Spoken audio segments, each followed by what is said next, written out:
wrestling fans, thanks for clicking the Dreaded Heroes report. As seen on last night's Raw, hopefully you got it, the Super Show, Triple H brought up Undertaker's absence and declared the streak ended at WrestleMania 27 because we haven't seen the dead man since then, and he couldn't leave the ring under his own power. Well, we know better than that, don't we? Alright, the Wrestling Observer, by the way, reports that Triple H versus Undertaker is booked in as one of the matches on WrestleMania 28 coming out of Miami.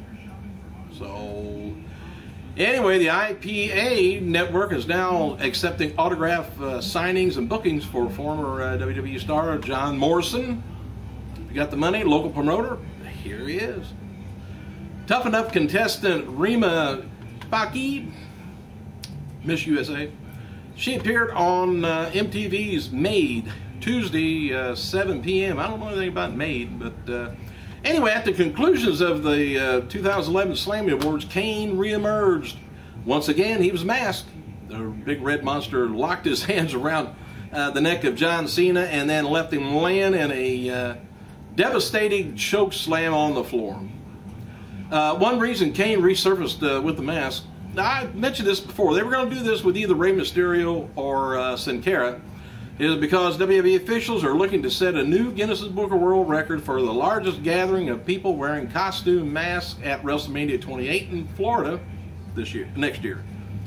The current record was set May 10th, 2011, Major League Baseball game between Los Angeles Angels and the Chicago White Sox in Angel Stadium in Anaheim. Roughly had 25,000 fans don red lucha masks during a designated 10-minute time period. Boy, I hope they get it. Oh, I just hope so. That's going to be the most amazing thing to get in the Guinness Book of World Records. Not. WWE 2011 Tribute to the Troops special will air at 9 Eastern Standard Time on the USA Network tonight. Don't forget. Please make a note of it.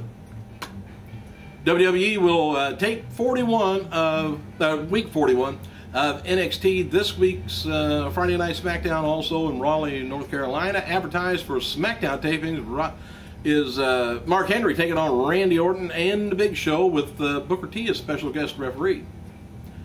Chris Jericho, he still making noise. He's going to be appearing on the Diamond Dallas Page radio show at ddpradio.com. If that's a website, is that actually a radio? Anyway, it's going to be on Wednesday night, 9 o'clock, to discuss DDP's yoga. And I'm so excited to hear about yoga. I'd rather hear about yogurt. Be more exciting. Anyway, for those who missed Raw, by the way, Kane made his return, like I said, with the mask, and he attacked John Cena to reveal yet another mask underneath.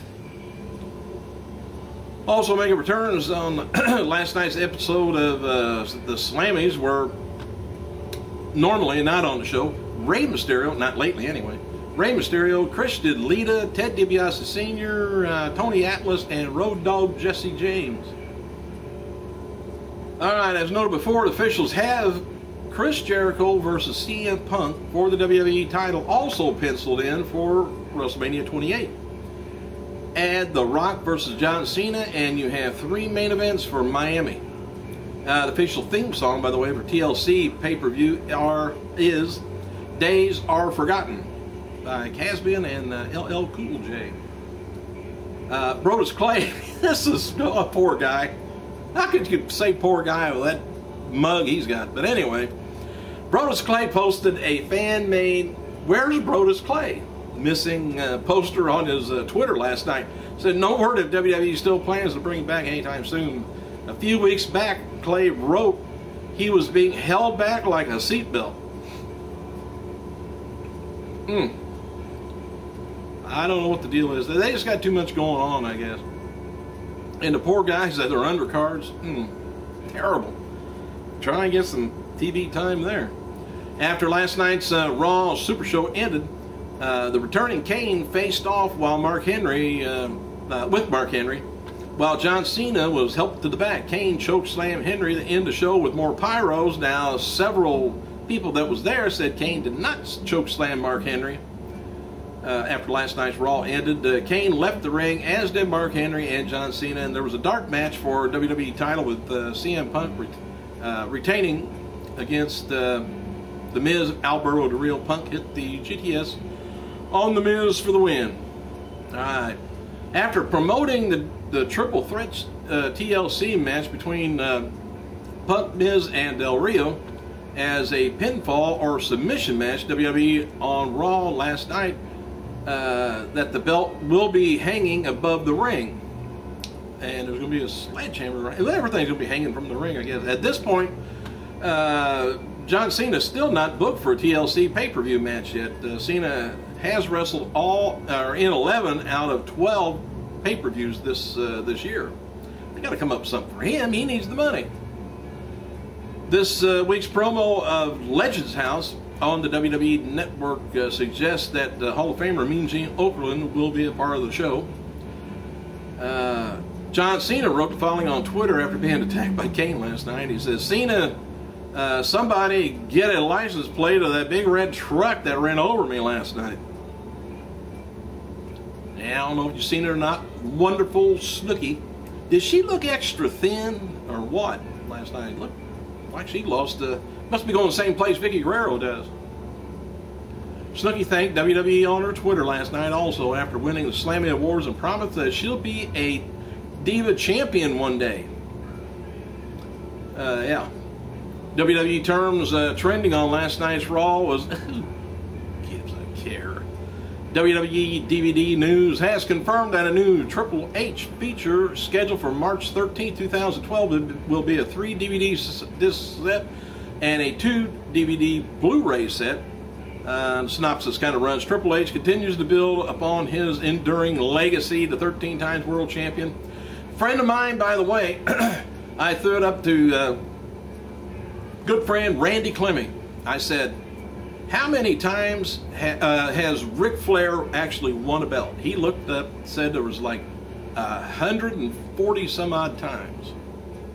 143 or something like that, I believe he said. They're having a fit about the game here, winning a few. But Ric Flair, man, he's won it everywhere.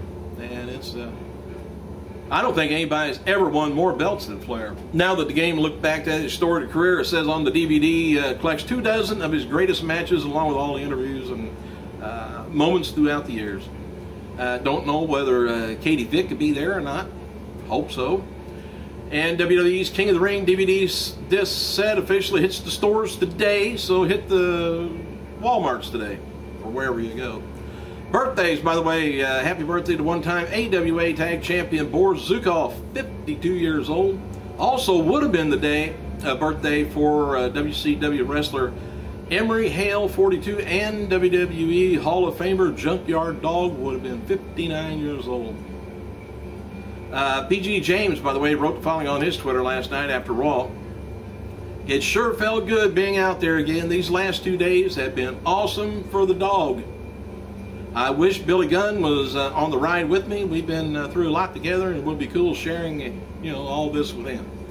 WWE also announced the winners on their website by outstanding achievement in Muppet resemblance. Winners was Sheamus with his lost dog, redheaded cousin Beaker. Pee Wee Herman Bow Tie Award went to David Otunga. Predictable outcome of the year, Kevin Nash powerbombing Santino and while they were doing the trombone thing. And guess who's back? Return of the year. Winner was some guy, we're not exactly sure yet, but The Rock.